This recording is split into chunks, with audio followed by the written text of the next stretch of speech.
Hello, everyone. FurrSymphony here again. Recently, again, I have asked for questions on either Twitter, Furrfinity, or Curious Cat, and I got a few of them in. I definitely like to answer, and hopefully, I can do my best at it. It's always fun too. First question is from Pingo. He asks, "What made you want to get into YouTube?"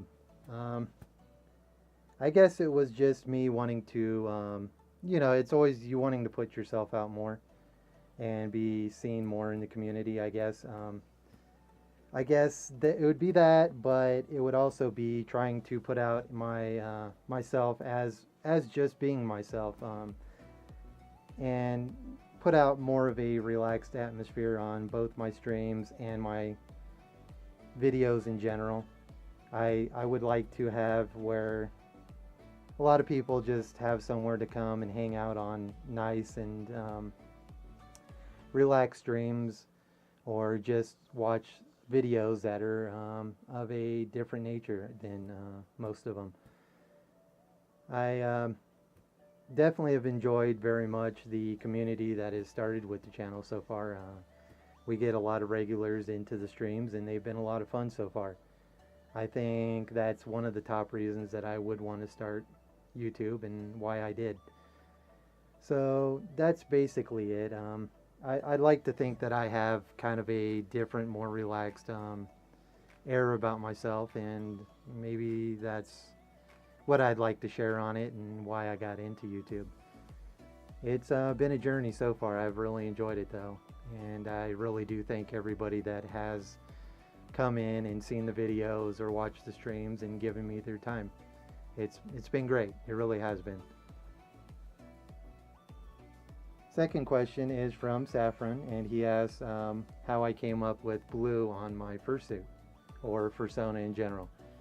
Well, I guess you just always enjoy a certain color. You enjoy any type of color, and that's just something that you've stuck with through your whole life, and it's just what you prefer. I can always say that I did enjoy having blue colored characters in video games. Anytime I could have text that would be blue, or just the color of the characters on the game, if it's like a deathmatch type game, or any type of teams that would have blue, I would use it. I've basically always kept that, and the name has actually come from that too. So blue and the name of my character has always kind of been together through my whole life. There really isn't much else to say about it other than you just love a color and you're going to go with it. You see it with everybody, and it's no different here. I definitely love the color, and you can definitely see that with it. Very different amount of shades of blue on me, and of course white. But I love the color. There really isn't much else to say about it. Third question is from Anon, and they ask if I could get rid of either ice cream or cup noodles, which one would I have to get rid of? Or what I would choose to get rid of. It's a bit of a loaded question because my significant other's character is called an ice cream cat. Now, she isn't exactly made of ice cream as her character, but they kind of want me to say it that way to, get in trouble with somebody. I don't think they'd mind either way. But if you had to get rid of one of the two, which my friend really enjoys cup noodles, I think a lot of us can understand who that might possibly be. But I would definitely say get rid of cup noodles, because there's always other types of ramen, and maybe just about as good too. But if you got rid of ice cream, it'd be getting rid of it in general. Whereas if you got rid of cup noodles, you would be getting rid of just a brand, and you'd still have ramen out there. So the better choice would definitely be getting rid of a brand than getting rid of a type of food in general. But others may not agree with me, but I think that's the way to go. You definitely wouldn't want to get rid of ice cream. It's too good. I love ice cream. And the final question is from Neapolitan Cat, and she was on Furrfinity. She asks, I'd like to know more about your travels, all the places you've been, various parts of the U.S., and your favorite place, and also where I've been to in the world. Um, I've been across the United States quite a few times. A lot of road trips with either my dad as I was growing up or other people that just wanted to travel across the country and just kind of have fun with the road trip. There's a whole lot to see in just the U.S. alone. You've got so many varying states, so many varying locations, and everything changes. You really do feel like when you go across the country that you go to different parts of it. You're going, each state feels different than the other, and you know you're in that state. I would say, like, if I had to say what place has really amazed me the most, I would always say my time both living and visiting in Maine.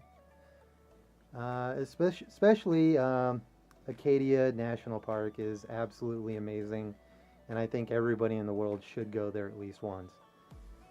But as far as like states in general, definitely New Mexico is amazing. It has some of the best scenery. It doesn't have the greatest actual landmarks or national parks that you could go to compared to other ones like Acadia, like I mentioned, or Grand Canyon. Northern Arizona is really amazing. You've got the national parks like Glacier and Mesa Verde, or Yosemite, or Grand Teton, Yellowstone. There's a whole lot of amazing places you can see in the United States, and I definitely recommend anybody to travel to those and just travel around the U.S. in general and just have fun. As far as traveling out of the country, though, I have been to a few places. They were mostly when I was younger, and the family came into a little bit of money, and we traveled to different countries based on my heritage, my background. We have gone to the United Kingdom, and we went to Netherlands. And earlier in my life, I was offered a trip, and it was fully paid and everything, to the Nagano Olympics. It was in the late 90s, and that was in Japan. And of course, I've been to Canada. So those are about it. And they're not really recently, any of them. So I've got memories of them, but not as vivid as I do for the United States, of traveling across it probably around 50 times. I always do look forward to more road trips, though, and it's always an amazing adventure. And traveling in general is very much a always changing adventure. You're always seeing something new, and it's nice to get out and see a different part of the world. So that was definitely a great question. Thank you very much. I always love talking about traveling and photography. They usually go hand in hand, so definitely great. Thank you very much, everyone, for all the questions. They were all very fun to answer, and I look forward to doing more. I have really enjoyed the YouTube channel so far, and hope everyone has enjoyed the content. But that was it for now. I'll see you guys later. Bye bye.